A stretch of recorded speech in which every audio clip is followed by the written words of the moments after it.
I believe that's our cue, everyone. Thank you for your patience. We really appreciate it. I'm delighted to welcome you all to ASU Law virtually. My name is Zach Kramer. I am a faculty member and associate dean here at the College of Law. And this is our Tolerance Means Dialogues event. I'm going to be very brief because I am the least important person speaking, but I just want to say two things. Events like this, they really matter. And it's exactly the kind of event that we like to have at ASU Law. We bring in national leaders to talk about incredibly important subjects, and we empower students to be contributors and not just passive learners. And so this checks all of those boxes for us. And I can't think of a more important topic about how we bridge divides at a time when we rarely talk to each other. And we live in a pluralistic society, and we can always do better. And so we are delighted that you're going to have this conversation with us. I'm going to introduce the speakers in the order that they're going to appear. I'm going to be brief so we have more time to hear them. The first will be Shannon Minter. Shannon is the legal director at the National Center for Lesbian Rights. And because I can embarrass Shannon now, I can say that as far as lawyers go, Shannon is one of my heroes. And so it's delightful to get a chance to hear Shannon speak.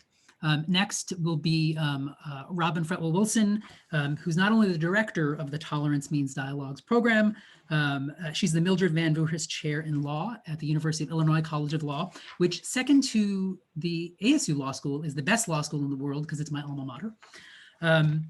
Then we'll have two student speakers. The first will be the undergrad speaker, which means this is an essay winner, submitted an essay and was chosen. So this is a wonderful opportunity, and we're excited to welcome Marquise Fulgham. Did I pronounce your last name right?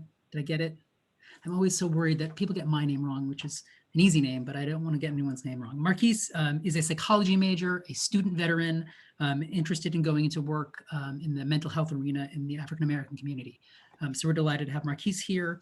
And then the last speaker you heard from, also an essay winner, is Shiloh Bentecourt. Shiloh is a 2020, a pandemic graduate of the O'Connor College of Law.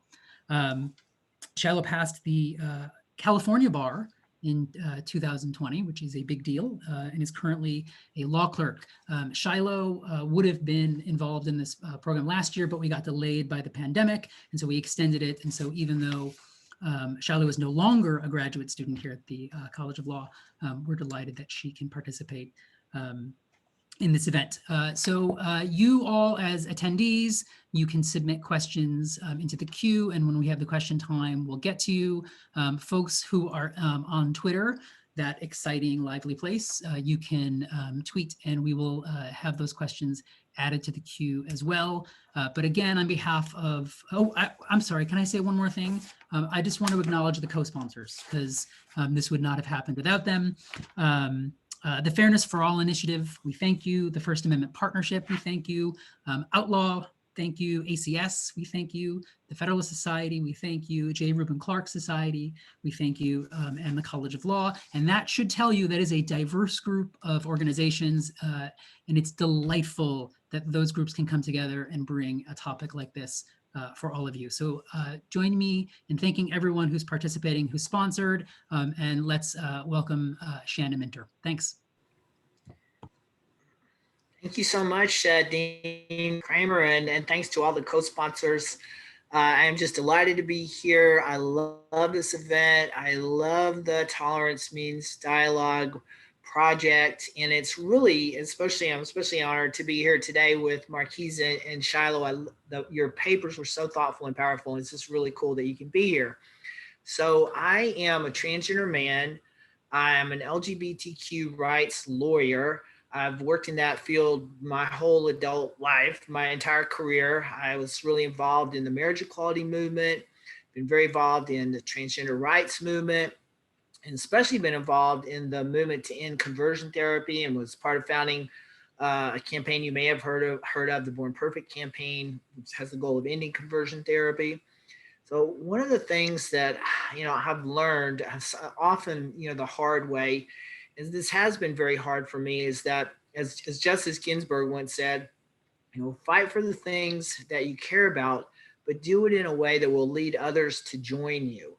That's easier said than done. And it can be really hard when you're hurt and wounded and you see other people in your community being hurt and wounded by bias and discrimination. It's easy to give in to anger, but it's so important to remember we're all human. I think perhaps my favorite quote of all time is Terrence, nothing human is foreign to me.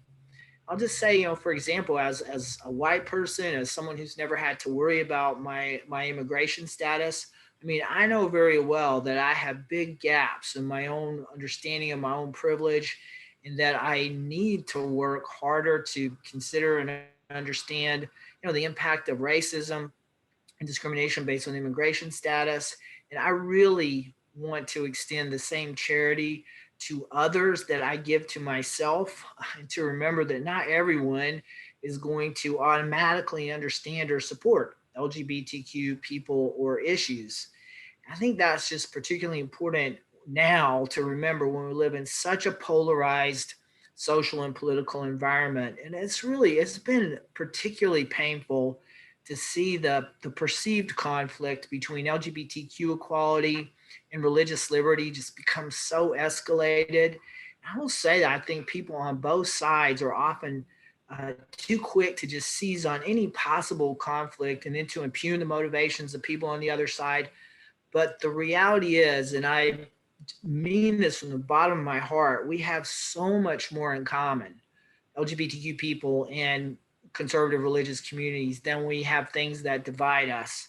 And the most important thing that we have in common is that we both care very deeply about the health and well being of LGBTQ young people.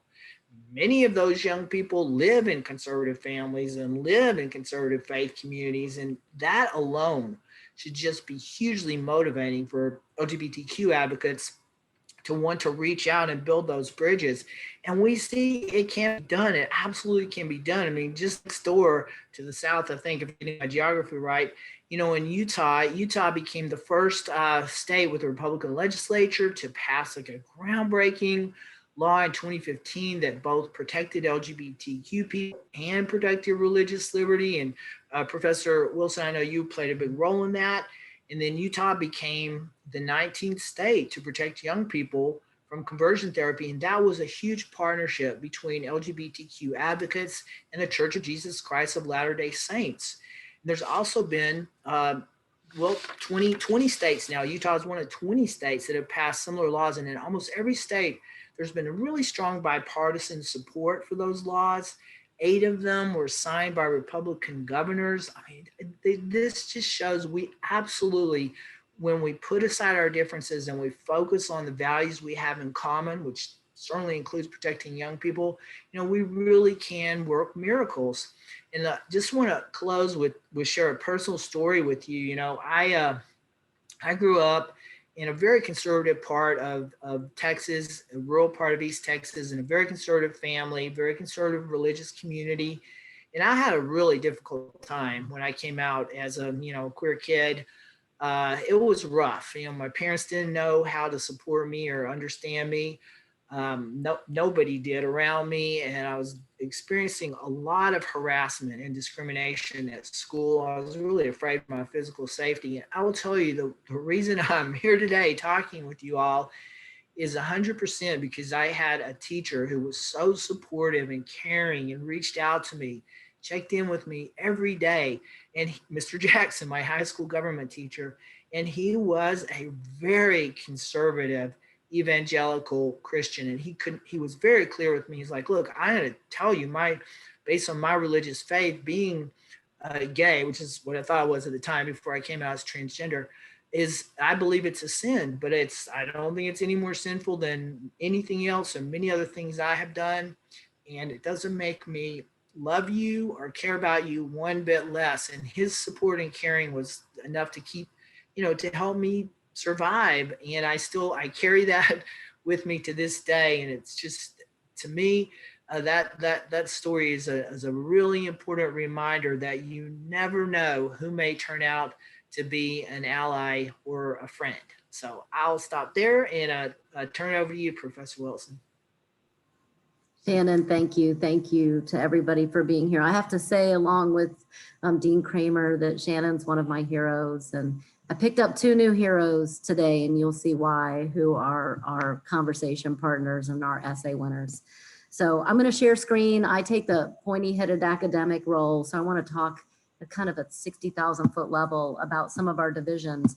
And I want to pick up the theme that Shannon just echoed, which is that we need to start with our common needs.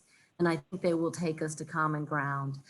Real quick note, we are pulling off the Twitter stream. If you'll tweet at the address here, we're gonna pick one person to win a social media engagement prize. I literally send a check in the mail, but it really will be in the mail later today to one of you. And we ask that a student accept that prize.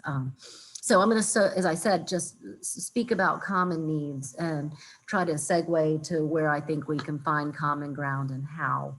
And this dialogue itself is one example of how. But I want to go up to the 60,000 foot level and look at something that I think both communities would really like to have happen here. I want to lens through the LGBT rights, but I think this is true of lots of civil rights. So in some sense, we have the states protecting LGBT persons, some of them, but not all of them, from discrimination. And what I think folks want is the ability to be fully themselves in public and in private. And we also have a set of states that are doing the same thing for religious folks. They've done it either in their state constitution or in state law, but they're protecting those religious members of the community from unnecessary burdens on their faith.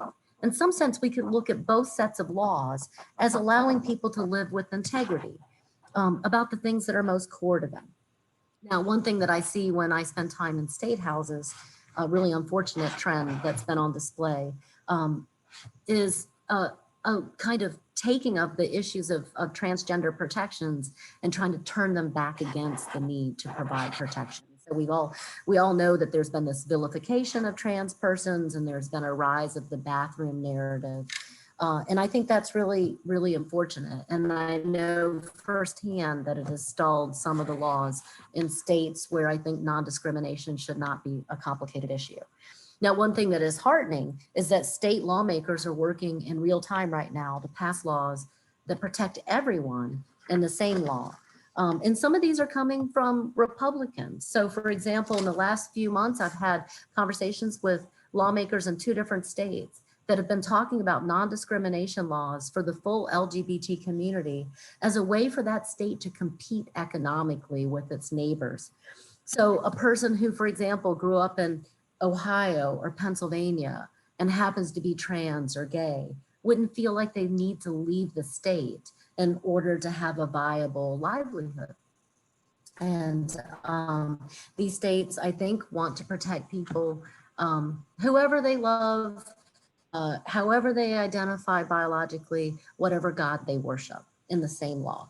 Now that goal to many people feels like it's impossible. And yet, as Shannon mentioned, I had the privilege of working with Utah, which is shown here, which until Virginia's last LGBT non-discrimination law passed just a number of months ago, it had passed the last full-on LGBT non-discrimination law in America from the single most politically conservative state in the nation at the time and one of the most religious states in the nation. And in that law, there were more protections for the full LGBT community, including trans folks, than that community has expressly in New York law at the time. And there were lots and lots of protections for religious people too, as you might well imagine, from one of the most religious states in America. And that shows you that these 2 sets of interests don't actually have to collide. In many ways, both communities want exactly the same thing, the ability to be fully themselves. And one point I want to make is that I think we've had an unfortunate pivot in the cultural war recently, which is a case before the US Supreme Court now called Fulton versus City of Pennsylvania. It's a case about adoption and foster care, and in particular about how we should think of religious adoption agencies vis-a-vis foster care families. Now I should pause and tell you, I'm an adopted child myself, and my parents adopted me not from a religious agency, but from the big pink building in San Diego, which is the administrative building, but that's where I was adopted. But this term, the US Supreme Court will decide in Fulton versus the city of Philadelphia, a case in which Philadelphia stripped from a religious foster care agency the ability to place children in families unless they would basically swear up and down to place with all families. Ironically, the agency had not declined to serve any LGBT couple. Now, I want to say, and I want to be exceedingly clear here, to be turned away from an agency is a deep wound. So, as I said, I'm adopted. I can imagine that if my mom and dad had gone to an agency to adopt my sister and me, and had they been told you're not the Holy Family for whatever reason, my father would have just said to my mom, Alice, we're out of here. That's it. And I think my sister and myself never would have been adopted by the Fretwell family. Now, that's a deep wound.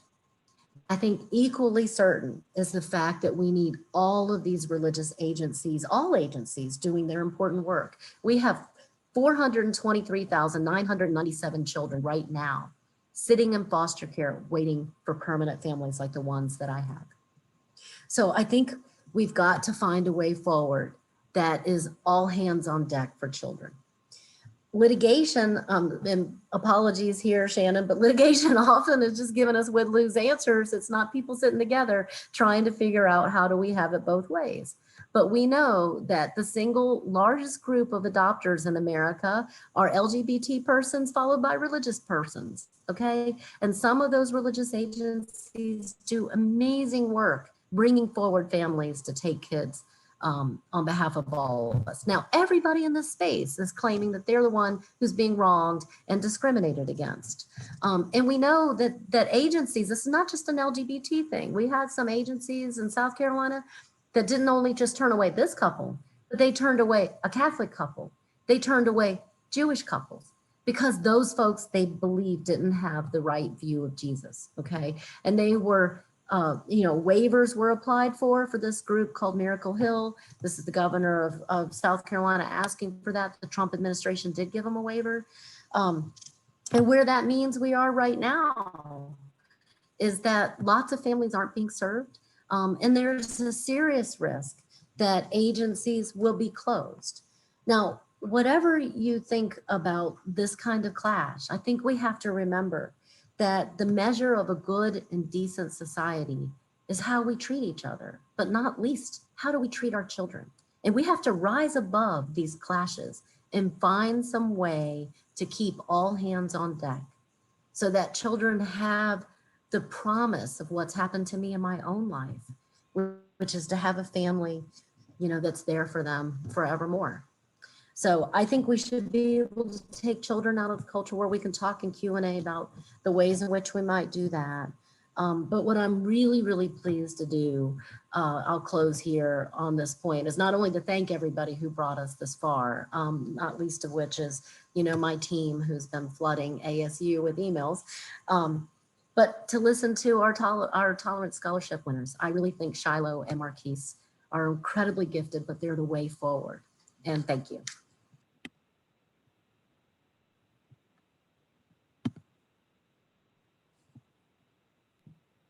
Marquise?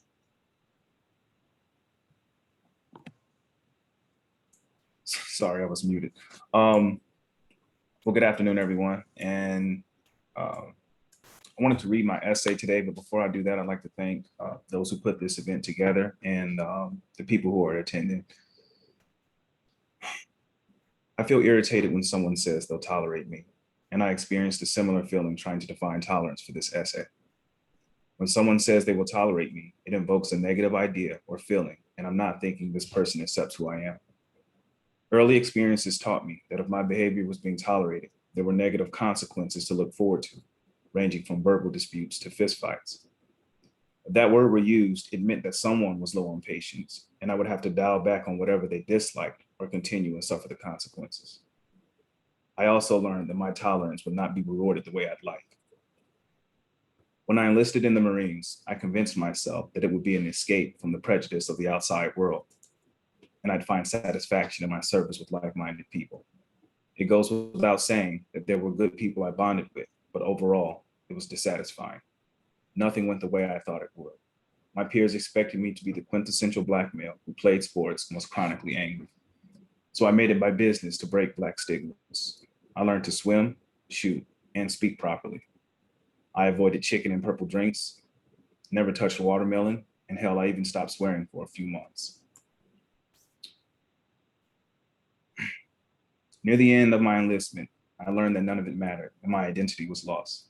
I tolerated the ignorant rhetoric, hoping people would see me as an individual and not part of a monolith.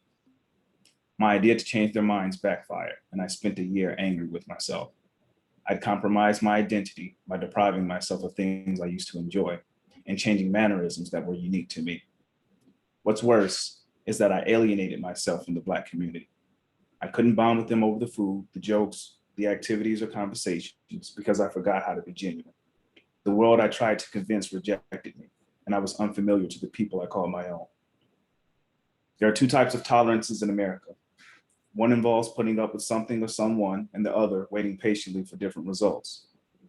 African Americans have been waiting for the end of systemic racism and for our fellow Americans to treat us the way they'd like to be treated. Our predecessors preached patience, but it is not a requirement for fair treatment. Therefore, the word tolerate irritates me. While someone tolerates my existence, I'm waiting to be seen as an equal and to be treated accordingly. James Baldwin asked white America how much time they needed to progress to equality, and his statement encapsulates my frustration. It's been difficult for me to watch Black people murdered in broad daylight, and justice prolonged while their relatives and friends mourn. Yes, there are two different tolerances in America. After examining my experiences, the past, and recent racial tension in America, I know tolerance is not the answer. Instead, asking questions like, am I acceptant, kind, and empathetic are beneficial if we're serious about bridging the divide. Thank you.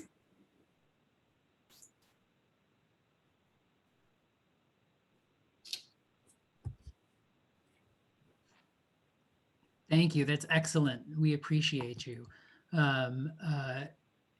Keep in mind, if you have questions you want to direct at Marquise, you can put them in the Q&A. We'll get that opportunity coming soon. So thank you, Marquise, and congratulations on the win again.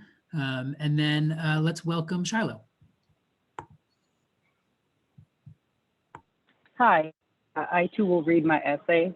I'm thankful for the committee for putting this platform together so we can hear stories like Marquise. Thank you for that, Marquise. Tolerance is a story of getting my mother back.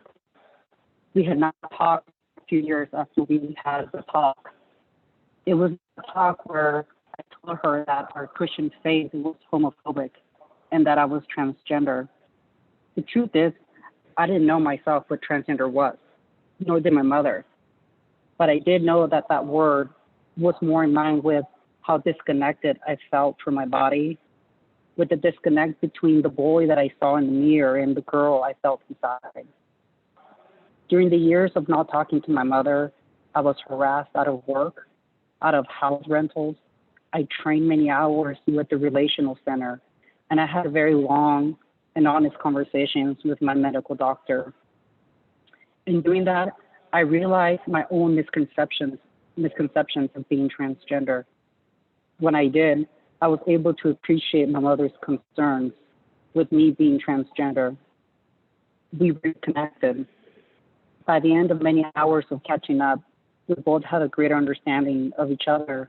I learned that I was wrong about my mother. Her faith kept her alive while she was in ICE custody. I saw the fear for my safety in her face, and I heard her love for me when she cleared her throat at times. The humanity in her smiling tears was so alive and so loud that it made it possible for me to see her care and her love for me. Exchanging our fears and concerns to recognize the decision that we both took. It was only then that my mother and I were able to establish our differences.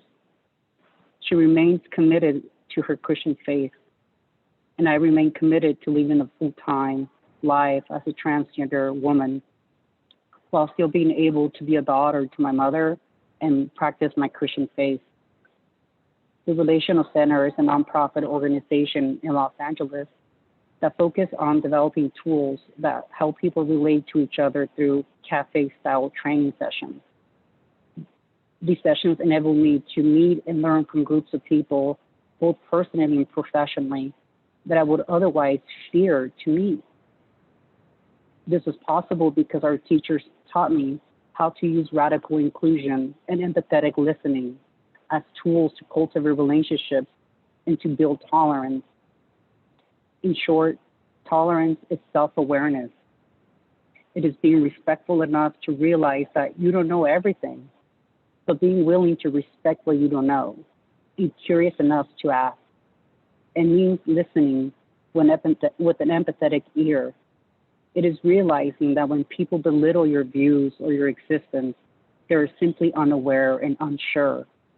And in times where diversity is canceled, the humanity in our stories and platforms where we can share that humanity become even more invaluable to maintaining a tolerant democracy.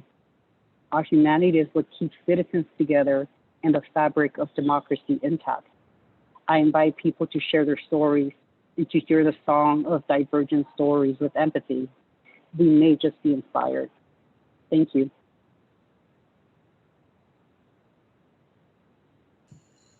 Thank you, Shiloh.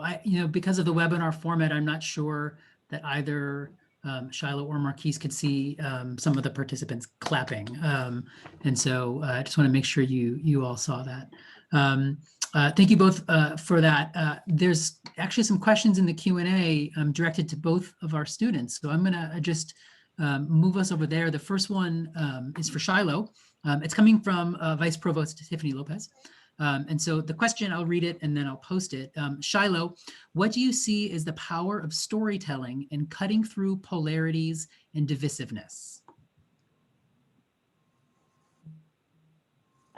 Through my experience, I learned that storytelling allows us to be vulnerable and to show our fears and to show our real concerns instead of being stuck in a preconditioned, prepackaged narrative. And I think people are more responsive to that vulnerability. And when you see someone's fear, you see the tears in their eyes, I think that's much more powerful and it cuts through a lot of the narratives that we created as a society. I open to the rest of the panelists too, if you want to share some thoughts on that. I would just want to say about Shiloh, what you just said in your essay. I love so much about it, but one of my favorite things about your essay is you sharing that story of when you talk to your therapist about what it meant to be transgender, and then you realize like some of the things you had been thinking about what it meant to be transgender were not entirely correct, and then that has allowed you to be empathetic to your mom, like not automatically understanding everything about being transgender. I just love that. Boy, I can really relate to that too. I've had so many misconceptions about everything, including my own identity, that it's really helps me to extend some generosity to other people. So it's just great. It was great that you shared that. Thank you. But before directing the next question, I will just remind everyone, students, you can tweet questions and thoughts to @tolerancemeans, for a chance to win a $250 social media engagement prize. Use the hashtag #tolerancemeans, #TMDASU. I have always wanted to be a radio host, and I feel like this is the closest I'm going to get. So that was pretty exciting. All right, so we have another question in the Q&A. This one is for Marquise. I'll read it and then I'll post it. It says, thank you for sharing those thoughts. It was very moving. I'm wondering what you think we should focus on to try to make things better. That's a good question. As I mentioned at the end of my essay, it's asking yourself the relevant questions that allow you to introspect more. these questions force you to be honest. For instance, the examples I gave, am I accepting? Am I empathetic? Or am I kind? Those words, they mean something. Kind is different than nice. Accepting is much different than tolerant. And empathetic is putting yourself in someone else's shoes and being able to relate to how they feel.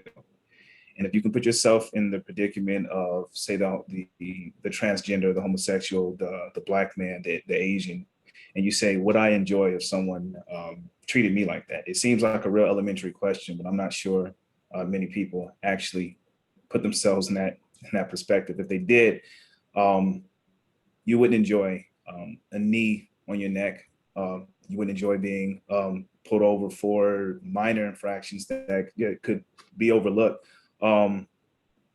It sounds easy, but introspection is much harder, and it forces you to be honest. So I'd start there, asking yourself the relevant questions.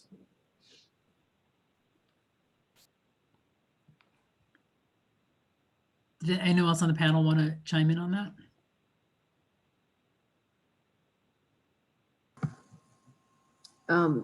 This is Robin. I think we don't know each other well enough sometimes. I mean, some of the bridging of the divides is trying to have a better sense of community.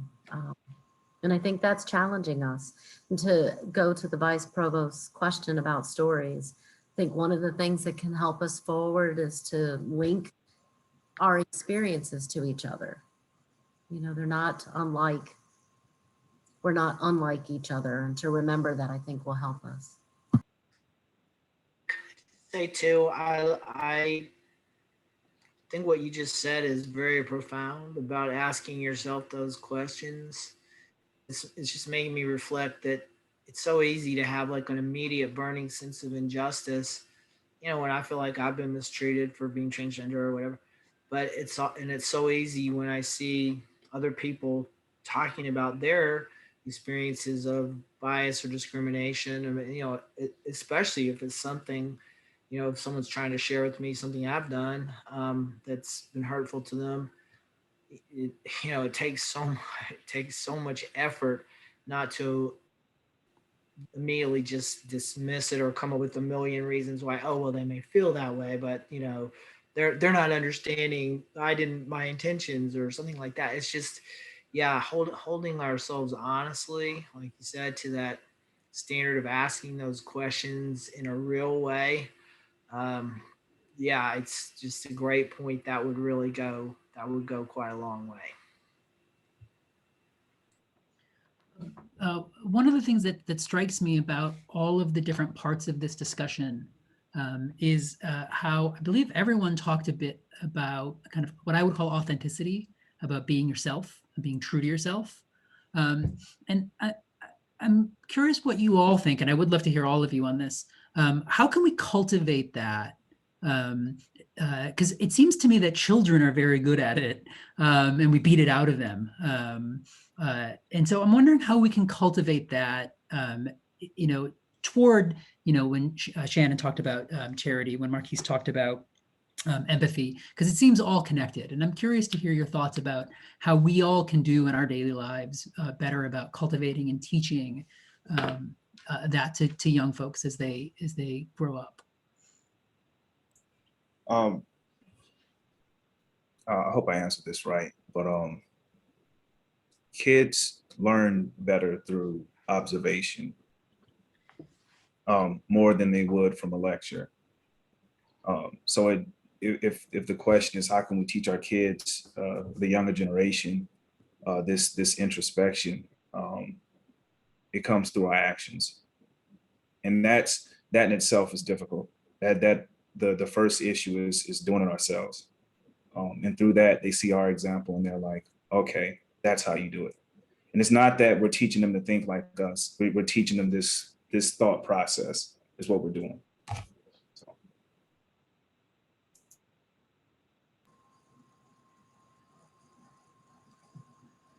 Well, I'll say one word about the dialogues themselves and the reason, the genesis for it. you know, my son, I think maybe a little younger than you, Marquise. But I watch him with his friends, you know, and they're incredibly, he's biracial. So it's partly maybe, you know, a selection bias, you know, but he has lots of different friends and everybody figures out some way that the other person can be completely themselves. And when I was looking at the friction over the culture war and why this is so surprisingly hard to solve, I was like with Marquise on this, like what we need are younger people to model the way in which they have worked, earnestly worked, so that each other can be completely who they are. And, you know, we see this in essays, you know, we hear that in Shiloh's essay, and, you know, Marquise describes what's not an acceptable way of trying to make it all work out and what is an acceptable way. But I think that's the core insight, is that, you know, the most inclusive generation we have in America is this one, is theirs. So I think they're going to be the way forward. Shannon, I think you were going to say something. Sorry about that. Oh no, that's great. I love that. No,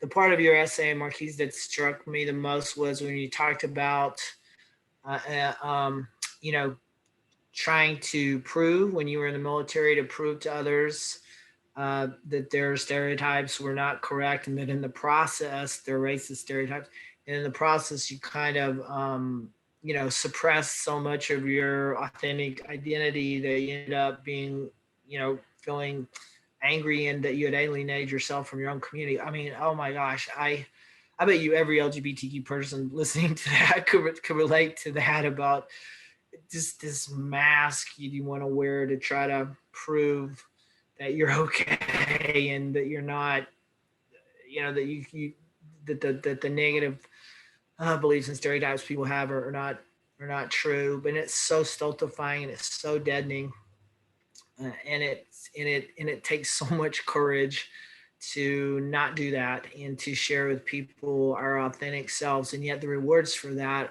are so great. It's just, there's nothing better than being able to talk to people that are different than you and bring your true self to the conversation, and and just, you know, be able to learn across those, just not even learn, but just relate across those differences. It's just the best thing in the world.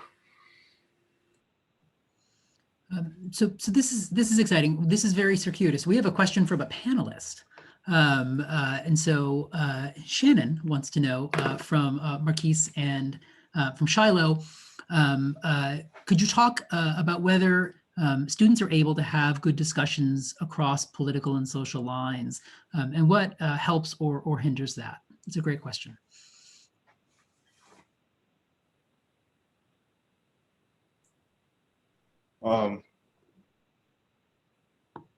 So I've been taking a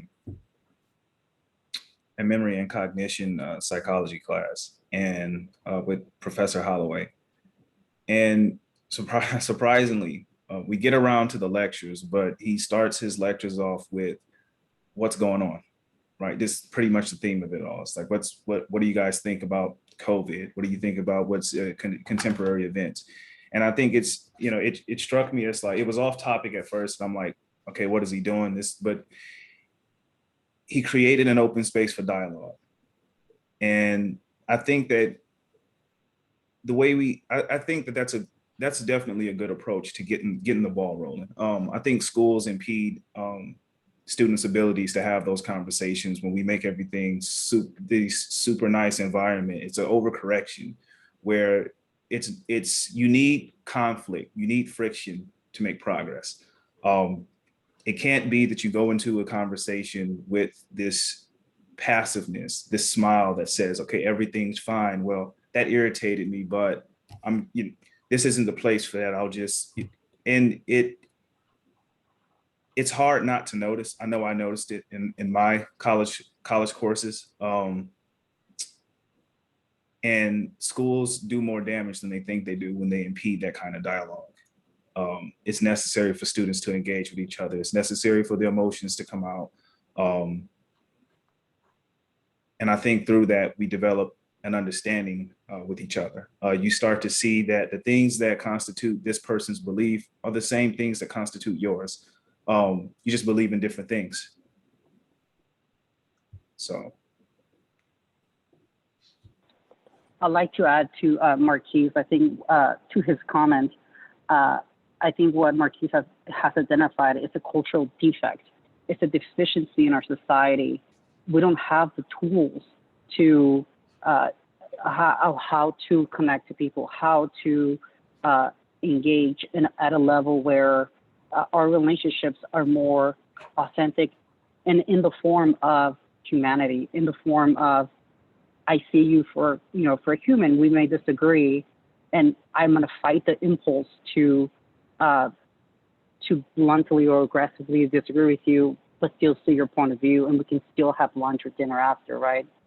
In terms of the question, and because of that defect, I think schools, a lot of companies, even businesses, families suffer because of that. They don't know how. They don't have the tools to really engage, topics that might contradict their faith. Had my mother and had sort of those tools that I learned, as an adult, I think my experience and her experience would have been different on how to respond to it, having a transgender child. And so, in context of schools, as Marquise pointed out, I mean, there's no real with the cultural and political and social environment, there's no real opportunity to have these authentic conversations where we can hear people's pain, where we can hear their struggle. And that's where the change is. And so when we have, again, these I think I liked how Mark put it, this overcorrection in our culture. We are actually dehumanizing each other. We are not hearing each other. We're not listening to each other. So it's easier to attack each other. And that is worrisome. And it hurts to watch that happen. So I think we could, in whatever position, we all have, we have the ability, if you have the ability, you should try to, or we could create structures where we can have that level of empathy and humanity. And that's why I'm really, I'm a huge advocate of the Relational Center, because that's exactly what they do. They go into companies, they go into businesses, organizations, and really observe the culture and see where they can improve and where they can enhance their social capital and how they can help people engage. But yeah, long-winded answer to say that currently I don't think we have the ability to break through a lot of the political and social sort of like walls that we created. Zach, can I add just one point, which might Please. be super obvious, but as an educator and somebody who took on a new role at my own university entirely during COVID, I think it's stunning that ASU has been able to, in Marquise's example, create a space where people still feel like they can make that connection during COVID. I mean, that is a Herculean lift. Just as an educator or somebody who works with others, this is hard. The fact that we're even having this dialogue and not in person is hard. So I just applaud your faculty, Marquise and Shiloh both, for pulling this off. I think it's just a testament, and I think it's one place where the universities really have excelled. So congratulations to you. So we have a question in the Q&A. It comes from Rushina Garner. I hope I'm pronouncing that correctly. The question is, do you think that it is possible to be your real self in this society? If you are being your real self and you don't like something, why should you have to be nice or accepting?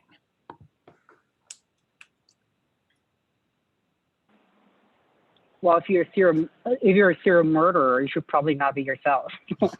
I think it's a hard question, right? I think there's a balance with you play, and I think that's part of something that I learned through my experience growing up and transgender, that there's no black and white answer, and sort of, and I think Marquis referenced this earlier, sort of this introspective journey that you take, and you as an individual, you start to balance different roles that you play, and I mean, as an adult, you can not always be yourself, right? There's behavioral things that you must conduce yourself to, but for me, I speak for myself, my story, in my experience, I was able to have that sort of introspective journey, and I negotiated with myself, what are things that I cannot change, that are core to who I am. And some of those were my Christian faith. That's who I am. And I had to reconcile my faith with my existence as a transgender woman. And it was a very personal journey. And I made a lot of mistakes achieving that balance, but it's one that I think will help us become healthier in engaging each other at the different points of where we are in our own journey. Because a lot of the conflict can be or comes from where people are in their own journey, and then you sort of merge that world or that journey with another world, and if they clash, it can be a bomb. It might not be a good match. They fight, they argue, and so I think Marquis said it better too when he said, you have to be honest with yourself, and that's a lot of work. It takes a lot of work, a lot of introspective work, and we just need the will and the tools, really, to learn the tools on how to do it. Yeah, I agree with that. Just piggybacking on that. So the first part of the question I'll answer, do you think that it is possible to be your real self in society? And my honest opinion is no. It's sad. I mean, it's not the way it should be, but it's no. And I find myself changing masks. I'll be backstage at home, and before I leave, it's like, okay, I know what's out there waiting. I know I'm going to have to adjust myself depending on the situation. Your real self isn't welcome, at least as a Black man in society. I speak differently, and even now, I'm not speaking the way I would if you were a friend of mine or whatever. So there's this code switching that takes place, and I've been learning that in my study of psychology. There's definitely code switching that's going to take place. So the overall answer to that is no, or not no, but you'll have to pick your spots. For the second part of the question, if you are being your real self and you don't like something, why should you have to be nice and accepting? You don't have to be nice and accepting. Again, I think situation dictates. Obviously, if you're done wrong, you stand up for yourself, and it's a line that you draw. And I talked about this topic with a philosophy professor of mine, and it's like there's this line that we draw that says, if you cross this line, I'm going to retaliate, and that line varies depending on who you are. And again, being African American, my line, I actually don't even know where it is right now, because I'm afraid that, okay, I'm going to retaliate here, but what's going to happen afterwards? I mean, is the law going to see it that way? You know what I mean? So there's a lot of thought that goes into that. And so I have to be very selective on when I decide to give pushback and when I don't. I've endured a lot, racial rhetoric, and sometimes it's inadvertent. I mean, I wouldn't know, but I'm careful about picking battles. So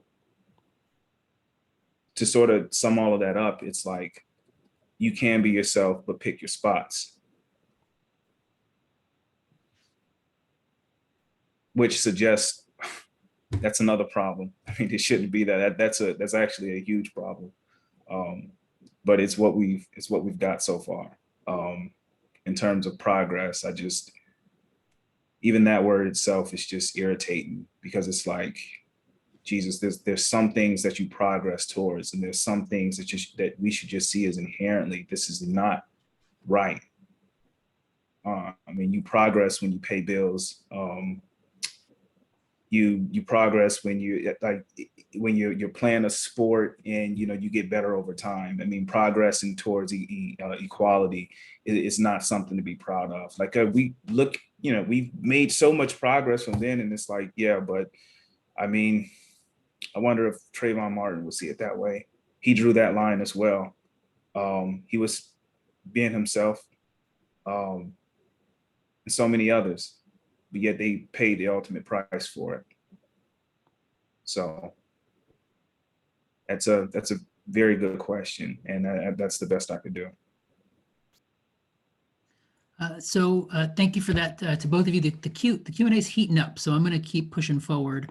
This comes from an anonymous attendee. It says, "Thank you all for the wonderful discussion. Loved the essays, Shiloh and Marquise.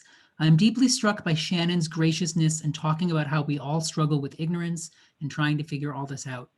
It's a shame that so much of our, say, news and social media isn't like that. It's often so harsh and self-righteous. So how can we make a million Shannons and change the overall mood of these conversations across our culture? I just can't help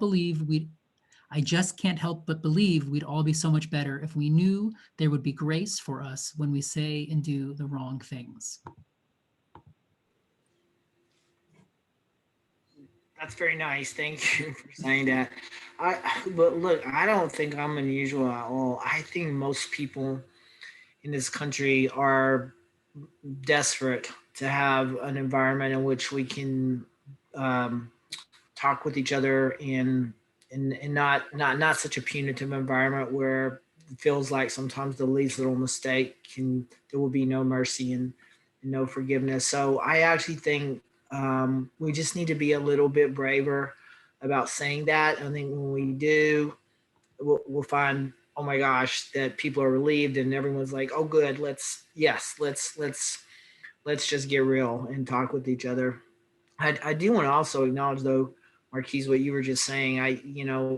We're not all on equal footing, and like all of these conversations are taking place in a context that's affected by inequality and socially, legally. Some people are more at risk than others, particularly around race. Just have to acknowledge that, and that is the reality here. So somehow, I mean, Shiloh, I think you were trying to say this, or you did say this very well. It's there's not things are not perfectly black and white here. There has to be a balance, and we're all just going to be trying to have these conversations in environments that are far from ideal and far from perfect. Zach, I'll just add one little thing. The law has a role to play here. In Utah's law, which sort of married up LGBT protections with religious protections, they did something innovative. They included workplace speech protections. And there were guardrails, the way that Shiloh has sort of described. There are certain things that are too far, so we're not going to allow harassing, speech or people to be intimidated at work. But if you were speaking about your honest views about marriage, you shouldn't, to talk about something that Shiloh's worked on, be canceled because you have an older school view of marriage or faith or sexuality. So, it puts me in mind of you, Marcus. My father was a retired welder in the military. Navy changed the whole arc of his life. But if you look at one of the incredible engines of inclusion in our society, it is people working alongside each other. One of the places where we really need to be able to speak, not in a harassing or intimidating way, but just like honestly about what we think is there. And the university. If you can't do this in a university, boy, then we really are doomed as a society, because it's got to be the one place. At any rate, I'll leave it at that. The law can help. So it seems we have a question in the Q&A, and then we also got a question from Twitter. This is very exciting. So I see that Shannon is typing an answer. I will also just read it so we can pose it to the group. This comes from in the Q&A. What should we do when faced with people who are firmly set in their biases? I've been trying to have discussions with racist, homophobic family members for years, and they're always unsuccessful. Is there a point when you need to accept that some people will never be tolerant and accepting?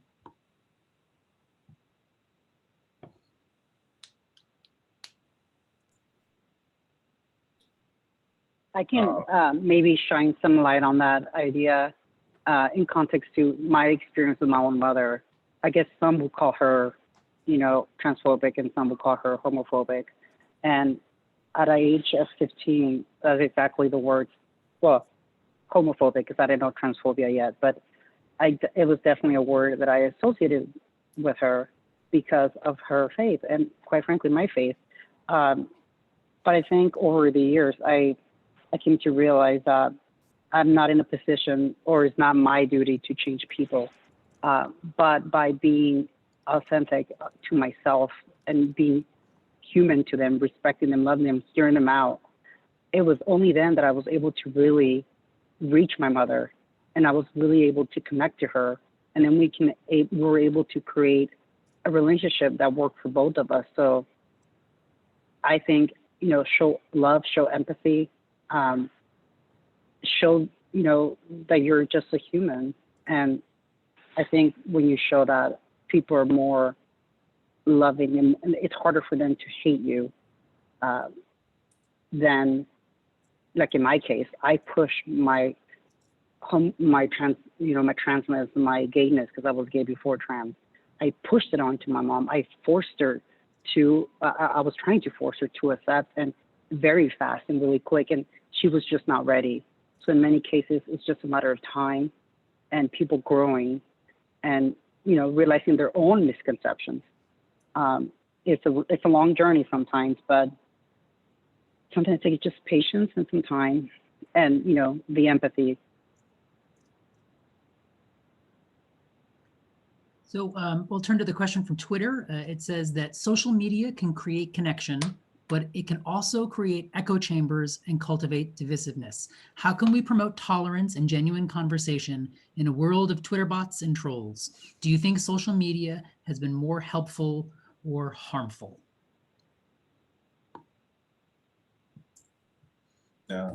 Social media is more of a double-edged sword. I recently came upon a study, I think it was Facebook. They had a team that they didn't exactly conduct research. It was more like a little covert observation, but they were trying to see if Facebook feeds affected, or not, was it? I'm pretty sure it was Facebook. If Facebook feeds affected mood, and the results were significant enough to where they were like, yeah, that it does. So unethical, but they had some legal way of getting around it. But the point is, social media is a double-edged sword. On one hand, well, I'll say it like this. Ultimately, yeah, double-edged sword. The best you can do is, I would say, is treat it as if you were having a conversation, a one-on-one conversation. You don't say anything that you wouldn't say in person.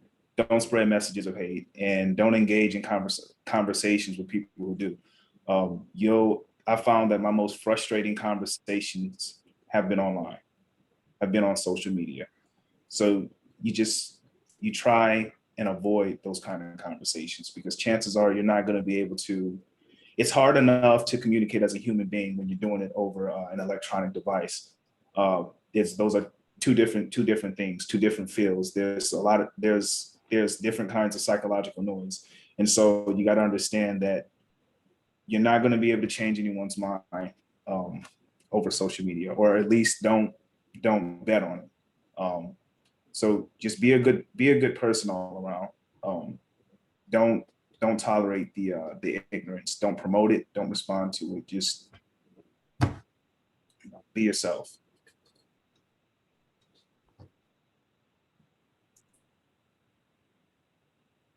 Well, now that we've insulted social media, I'll tell you there's another question from social media. From Twitter, it says, the idea of respecting the religious view of homosexuality as a sin is difficult and off-putting. How can legislation reconcile respecting religious values while also healing and preventing religious trauma from these values for LGBT individuals?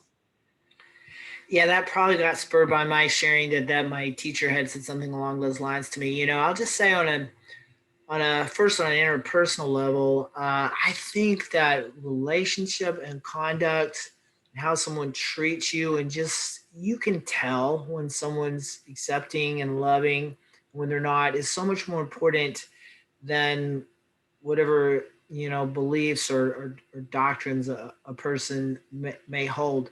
At the end of the day, it has to be okay. I mean, it's just my view. It has to be okay for us to have different beliefs. I don't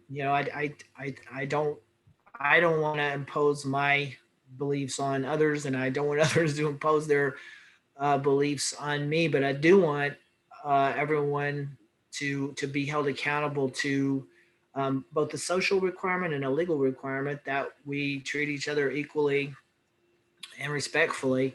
And we can totally do that in terms of reconciling, uh, well, specifically LGBTQ equality and religious freedom. I mean, we have a long history and tradition in this country of making a lot of space for religious diversity and pluralism, and protecting the value of anti-discrimination. So it's not that it's not that it's a hard legal problem to figure out how to do that.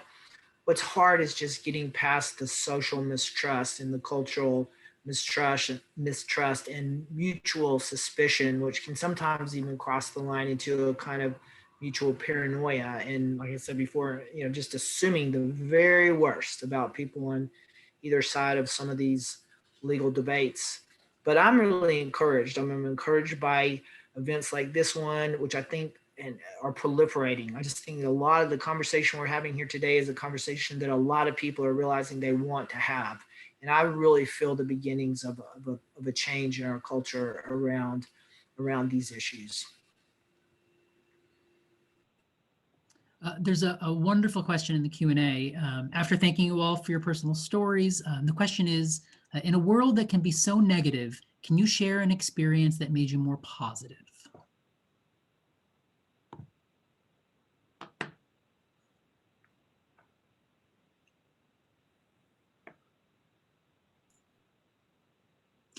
Someone has to answer this. Sorry, I was waiting. Shiloh, did you want to answer? I feel like I've been talking a lot. Go ahead.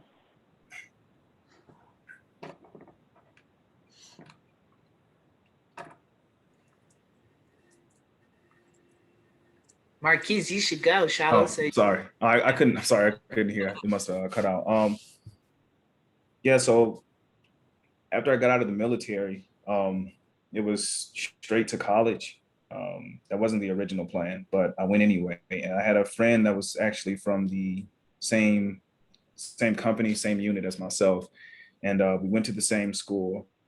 And I had a hard time trusting people, especially white people. It was a trying time. But he had wanted to introduce me to that professor of mine. And he's like, he's a real good dude. I'm sure that he'd love to talk to you about, whatever. And I'm just like, sure. But eventually I did meet him, and I'm like, okay, I was filling him out, and I'm like, he seems all right, but my guard was still up. But long story short, after a while, the process was grueling. But he kept reaching out to me, and I'm just like, okay, there's something different about this dude. And he's probably one of the most giving people I know.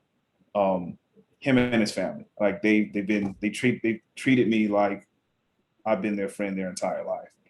And it's situations like that where I'm like, okay, right now there's still some good people out there. You know what I mean? And that goes without saying. But then again, does it really? Because I definitely didn't see it that way. But it helps. Every little bit helps. I'll say that much. So I think that experience alone sort of alleviates the fury. because I am an angry individual. Not for no reason, but it's my lack of understanding as to why the way things are. So yeah, that situation helped a great deal. I'd like to add just so I can sort of wrap it up in terms of like my journey as a trans person, Latina trans woman, coming sort of like reconnecting with my own faith. I think it's navigating and finding balance. It's a lot of work. It is. I'm not gonna lie. I had to go through a lot of hell to reach a balance in my life where I was able to go to law school, graduate, and hopefully very soon be licensed. There's opportunity, and we can also, when opportunity presents itself, you can prepare yourself better to nurture those relationships, right? Like Marquise, I grew up thinking that all white people were racist and they all hated me because in my Hispanic culture, that's what we thought about white people. They deport you, they hurt you, they don't want you in their country. And that was something that was engraved in my mind. And when I saw white people, I got scared. And one thing for me, as I, did a lot of, training with the Relational Center and just growing up, I realized if I can just focus on me focusing on my merit, my abilities, my talent, my desires, my, goals that I have in life, and sort of not forget that I'm trans, because there's situations where people remind me that I am, right? And even in those situations, I see those people who are reminding me that I'm trans with empathy. And I realize you're not at a level of your process, your journey to see me. And that's okay. That's okay. As a Christian, I've met people, I engage with Christian people all the time. I go to church. I hear one lady just last week told me, I love the gays, but I cannot stand the transgenders. And I said, and I'm like, oh, in my head, I said, do you realize I'm trans, right? But then I said, well, why don't you like transgenders? And then, she went into this dialogue about, well, why are they forcing us to, to believe these things? I don't believe in that. And why do we have to pay for their surgeries and blah, blah. And so I sort of helped her navigate that conversation.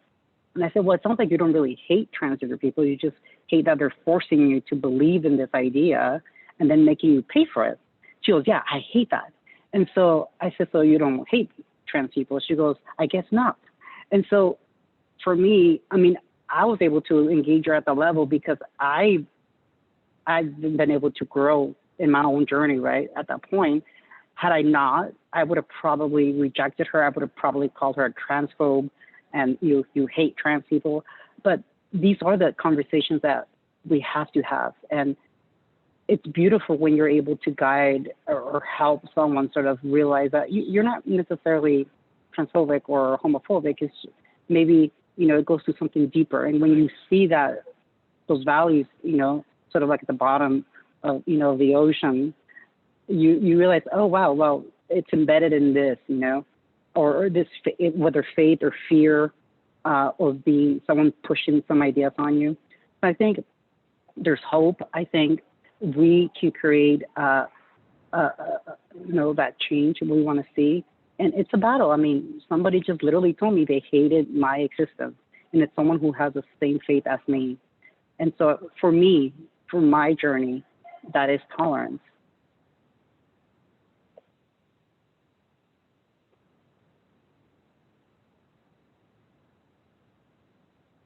So we have two long, let's see here, questions in the Q&A. I'm going to burn through them fast. I don't want to truncate them or summarize them.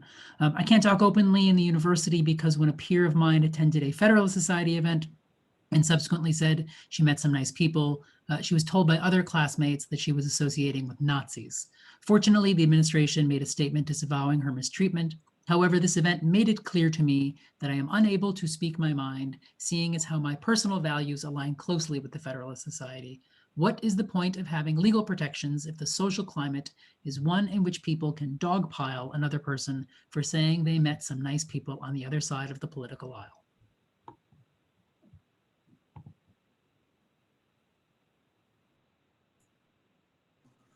Well, let me take that if I can. Unless Marquise, were you going to say something there?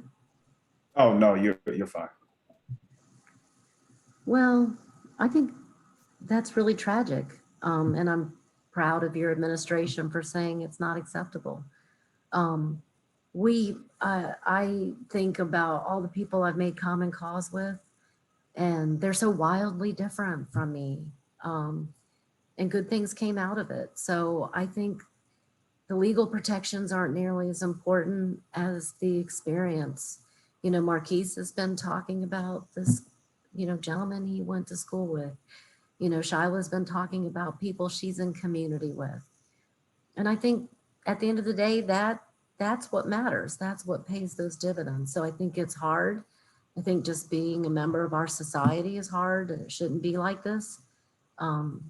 And I think that if you extend an olive branch to people who are different, you're going to see it reciprocated, and it washes out all the negative over time. Anyway, it's my personal feeling.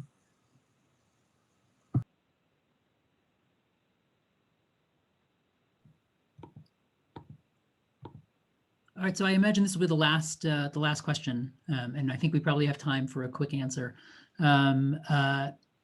Thank you, Shannon. I think you have a great point that we unfortunately need to look past some of these views and try to form relationships and understanding from both sides. This reminded me of the angry and disappointed reactions to the Pope saying that priests cannot bless same-sex unions. I saw many people interpreting this as the Pope and the Church being homophobic. How can we best reframe this interpretation? And what were your thoughts on that decision? Oh my goodness. Well, I mean, gosh, y'all, Catholic doctrine about, human sexuality, marriage is very complicated. It's far above my pay grade, I will say that. And, I think I understand it's painful for LGBTQ people to hear that. It's painful to me to some degree. And at the same time, I just think we have to recognize, yes, this is an issue in the Catholic Church with a very long and complicated history, and there's an evolution going on there. But what I always remember and try to remember about religious doctrines that are different than mine and that are sometimes painful to me as an LGBTQ person is just the importance of freedom of belief, and the freedom people have the space to arrive at their own conclusions. And there's a lot of LGBTQ people within the Catholic Church who are very important participants in an internal dialogue about these issues, and that's just part of what it means to be a mature human being and to live in a very complicated world with a lot.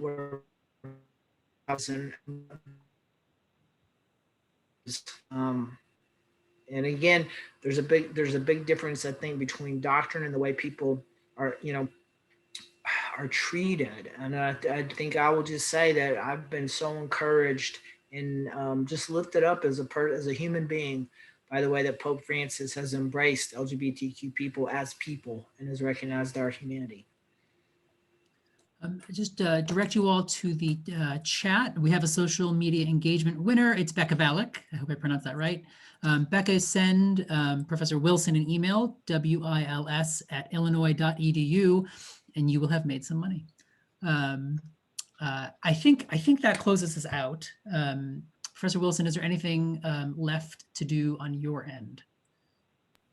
Nothing more than to thank everybody for being with us. And I just want to say what a privilege it is to be here, not only with Shannon, who is a dear friend, and Zach, who has become a colleague and a friend in this process, but Marquise and Shiloh. And it just, honestly, I hope we turn the world over to you sooner rather than later.